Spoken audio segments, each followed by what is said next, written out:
Hi friends, ఈరోజు ఒక చక్కటి వెయిట్ లాస్ రెసిపీ అండి. రాగి సంకటి లేదా రాగి ముద్ద అని అంటూ ఉంటారు. సో ఇది వచ్చేసి మెయిన్గా రాయలసీమ, తమిళనాడు, కర్ణాటకలో చాలా ఫేమస్ అన్నమాట. సో ఈ రాగి సంకటి తయారీకి 1 కప్పు బియ్యం తీసుకోవాలి.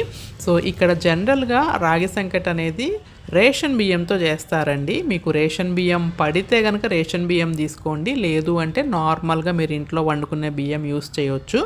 రేషన్ బియ్యం అయితే 1 కప్పుకి 5 కప్పుల నీళ్లు పోసుకోవాలి, లేదా మీరు మామూలు రైస్ అయితే 1 కప్పుకి 6 కప్పుల నీళ్లు పోసుకోవాలి. ఇవి శుభ్రంగా కడుక్కొని నీళ్లు పోసేసుకొని 1 అర స్పూను ఉప్పు వేసుకొని కుక్కర్ మూత పెట్టేసి 1 అరగంట సేపు అలా బియ్యం నాననివ్వాలండి. ఆ తర్వాత కుక్కర్ వెలిగించి 3 విజిల్స్ వచ్చే వరకు కుక్ చేసుకోవాలి. సో ఇప్పుడు 3 విజిల్స్ వచ్చేసింది. ఆ తర్వాత నేను దాంట్లో 1 కప్పు బియ్యం తీసుకున్నాం కాబట్టి 2 కప్పుల రాగి పిండి వేసుకొని మళ్ళీ మూత పెట్టేసి స్టవ్ వెలిగించేసి ఇంకొక 5 నిమిషాల సేపు కుక్ చేసుకోవాలన్నమాట. అప్పుడు చక్కగా మనకి ఆ రాగి పిండి చక్కగా కుక్ అవుతుందన్నమాట. ఎక్కడ ఉండలు లేకుండా పైనంతా కుక్ అవుతుంది. ఇప్పుడు మూత తీసేసి ఆ రాగి పిండి అంతా అన్నంలో బాగా కలిసేటట్టు కలుపుకోవాలండి.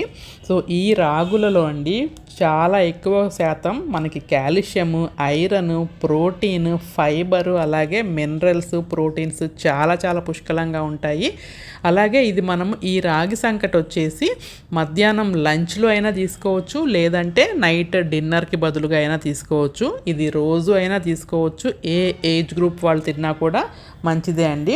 మరీ ముఖ్యంగా ఇది ఎముకలు, దంతాలు చక్కగా బలంగా ఉండేటట్టు చేస్తుందండి. అలాగే ఈ రాగి సంకటి వచ్చేసి మెయిన్గా మనం సమ్మర్లో తీసుకుంటే మన బాడీని కూల్గా చేస్తుందన్నమాట. సో రాగి పిండి అంతా చక్కగా అన్నంలో మిక్స్ అయిపోయిందండి. మనకు ఒక ముద్దలాగా అయితే ఫామ్ అయిపోయింది.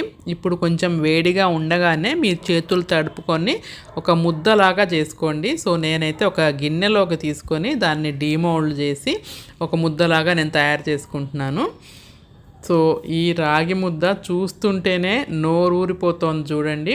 సో ఇలా రాగి ముద్ద చేసుకొని మధ్యలో ఒక గుంట గరిట తీసుకొని మధ్యలో గుంటలాగా చేసుకొని ఆ గుంట నిండా నెయ్యి వేసుకొని పైనుంచి నాటుకోడి పులుసు వేసుకొని తింటే అద్భుతం అన్నమాట.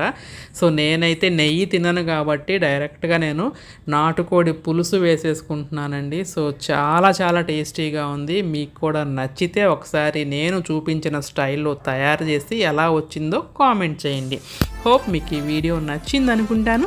మరిన్ని మంచి వీడియోస్తో మళ్ళీ కలుస్తాను. Have a nice day. Take care. Bye.